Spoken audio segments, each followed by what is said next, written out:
It used to be that somebody with these big financial business interests would come into government and take actions like setting up a blind trust or divestment in order to make sure there was no connection between their personal financial interests and the business they were conducting in government. But President Trump has just done the opposite, right? Over the last 8 years, while he was in office and since he's been out of office, he and his family have become more deeply dependent on revenue from governments in the Middle East.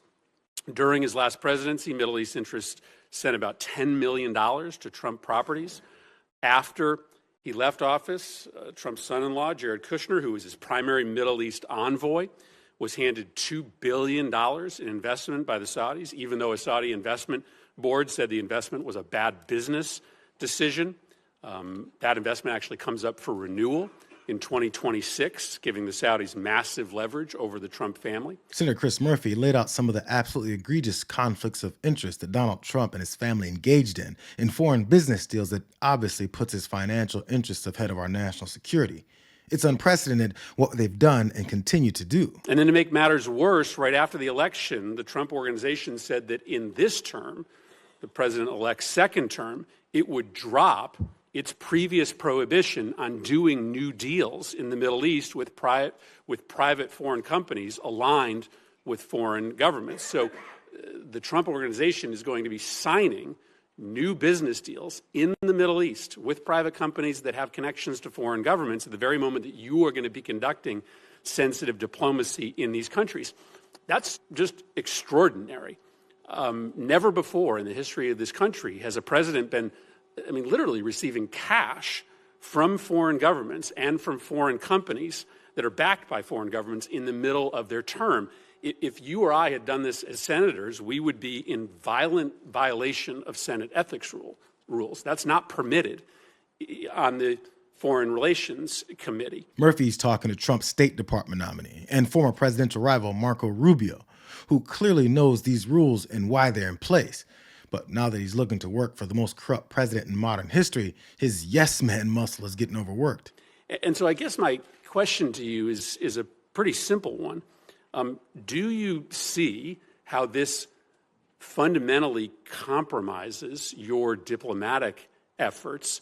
Do you have an issue, or will you raise an issue with the president about his growing financial connection with the governments that you're going to be negotiating with? Well, first of all, I am not neither authorized nor in any position to give you sort of any insights into any of these arrangements you've pointed out. You mentioned Jared Kushner as an example. He's a private citizen, happens to be a Floridian. I don't know what, if any, engagement he has in the work that's going on now. I can tell you what I know. Obviously, I'm not in the State Department yet, but I can tell you as an example, the president's envoy to that region, who was charged, Steve Witkoff, who was charged with being an envoy towards reaching an accommodation between the Israelis and the Saudis, has been working cooperatively and together with the Biden administration. And in fact, I dare to say that all involved deserve credit for the ceasefire that the chairman's just announced. But Steve Witkoff's been a critical component of it, and he has been involved in it from day one.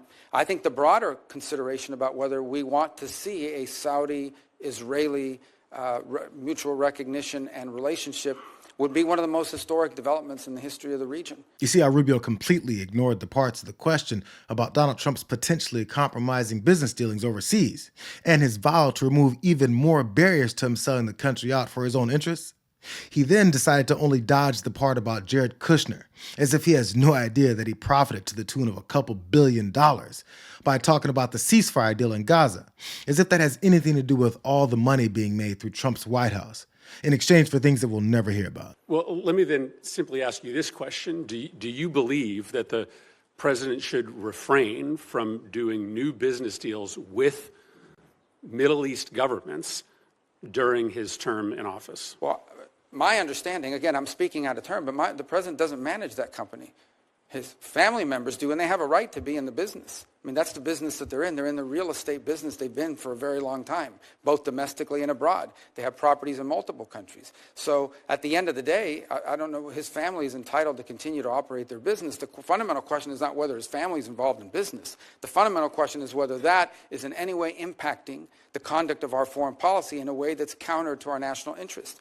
And the president's made abundantly clear that every decision he makes and every decision we are to make at the State Department should be driven by whether or not it serves the core national interests of the United States. And that's how I hope our policies will be judged by, not what business his family is conducting while the president is here in Washington working not on his business, but from the Oval Office. So this guy just fixed his face to say that Trump simply promised to not let the vast amount of deals that he's been making to enrich himself with foreign businesses that have direct connections to foreign governments affect the national interests of the country, just because he promised.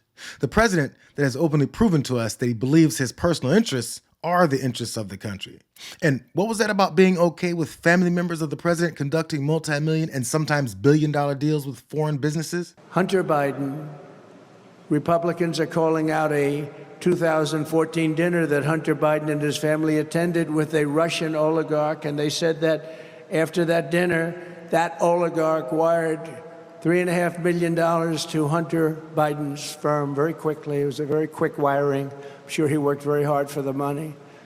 Several witnesses testified that Hunter Biden invoked his father in business dealings with Romanian, Chinese, Kazakhstani, and Ukrainian companies, in addition to other companies and people, resulting in millions and millions of dollars flowing into the Biden family. As everybody knows, $3.5 million was sent from the mayor of Moscow, the mayor of Moscow's wife. Remember, I brought that up in the debate I had. I said, why did this happen? And the anchor wouldn't let me ask that question. They thought it was inappropriate, but then it blew up. $3.5 million was sent by the mayor of Moscow's wife to the family. Yeah, they went on a wild goose chase for over a year, trying to tie Joe Biden to his son's business dealings with overseas companies. But before this guy gets back into office, he and Marco Rubio are okay announcing plans to do exactly what bumbling James Comer and them embarrassed themselves over claiming was true about the Bidens. And we're stupid enough to just accept it because Trump simply promised not to be exactly who he was the first time. A lying, self-serving president that uses the office to make money at the expense of national security. It's crazy that this movement is openly telling us that they'll be acting against America and are being cheered on for doing so. This is one of the biggest crimes that I've ever studied with respect to American history. This is troubling. Every American should strongly oppose public corruption, and that's what this investigation is all about. Your party, the Republican investigators, say that that's proof of influence peddling by Hunter and James. But that's just your suggestion. You don't actually have any facts to that point. You've got some circumstantial evidence. And the other thing is, of all those names, the one person who didn't profit is there's no evidence that Joe Biden did anything illegally. Well, if you look at the laptop and the emails between the president's son and his associates, they went to great lengths to hide Joe's involvement. They even gave him nicknames. They called him the Celtic and the big guy. But make no mistake, Joe Biden was involved. Well, what is the crime that you want to impeach Joe Biden for and keep this nonsense going? Well, why? What is the crime? Tell America right now. You're about to find out. What is the crime? You're about to find out. Name very it. soon.